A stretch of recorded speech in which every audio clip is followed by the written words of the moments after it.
Welcome back to Clean Tech, home of the daily technology news reviews. And in this video, we will be talking about an electric vehicle company, or should I say electric truck company, called Rivian. Right now they're producing electric trucks, but they soon will be producing SUVs. So let's go ahead and dive into the big news and why Rivian is taking a lot of headlines. So they have been taking pre-orders for at least 2 years, if not longer. And just yesterday, they announced that they are raising prices on all of their trucks. However, there's a catch. They weren't just raising up their prices on all their trucks going forward, but they also made it retroactive. So all trucks that had been pre-ordered for the last 2 years, meaning their most loyal customers, had just received a price increase. This wasn't just a couple $100 price increase.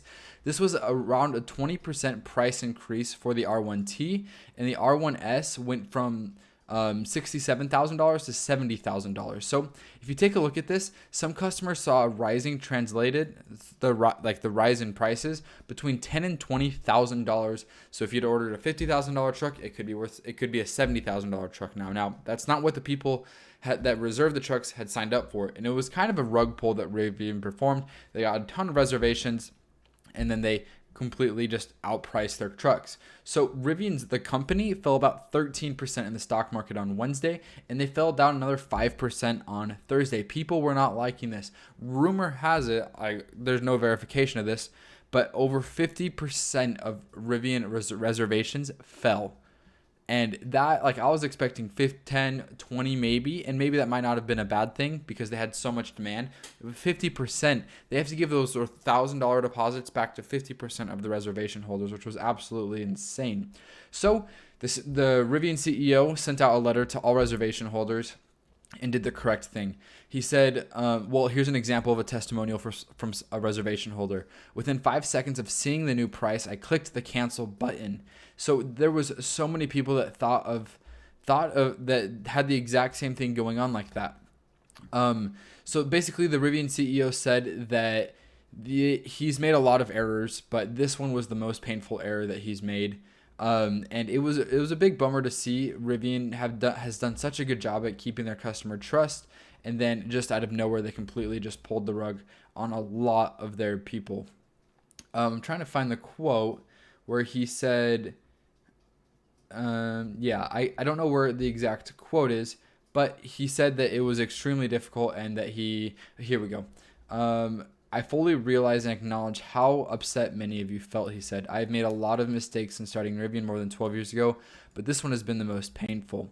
And then they were notified on Tuesday, and then on Thursday morning they came out and said, we're going to reinstate the prices that you had originally configured. And if you canceled and you want your order back, the same configuration, we're not going to charge you anything extra. We'll go ahead and process that, which that was the best thing they could have done to fix the situation and restore the trust that they had lost. I mean, it's basically like hitting the Control Z button. They just kind of undid it. But I guarantee they're not going to get 100% of the reservations back just because what they did was pretty rough. So that was probably the biggest things in terms of tech today. There wasn't a ton of tech news, but I did think that this kind of fell into that category. Today, I want to talk about CleanRouter. CleanRouter is the ultimate parental control, and it helps control all the Wi-Fi in your home, making sure that it is clean, filtered, and controlled. As you can see from this image, there's a little CleanRouter that was plugged in, and all Wi-Fi that now goes through your home, it transmits the Wi-Fi, and anything that connects to the Wi-Fi is automatically filtered through CleanRouter. So anything that you don't want, you can filter out. As you can see, there's a whole checklist of things that you can completely filter out, and it also comes with some super neat things like time restrictions. So if you don't want a certain device like this teenager's iPod, if you don't want it on the internet after 8 o'clock, you can make sure the internet turns off at 8 o'clock, but maybe the laptop can stay on until 10. So these are all customizable things that you can do. And it has 7 layers of an IntelliFilter, and you'll get a daily emailed report every single day of exactly which device was on which website. And thousands of families all over the country have loved this product a ton. So if you guys have any questions about it, consider leaving a comment down below. If you enjoyed this content, consider subscribing. And like always, we'll see you next time. Happy tech reviews.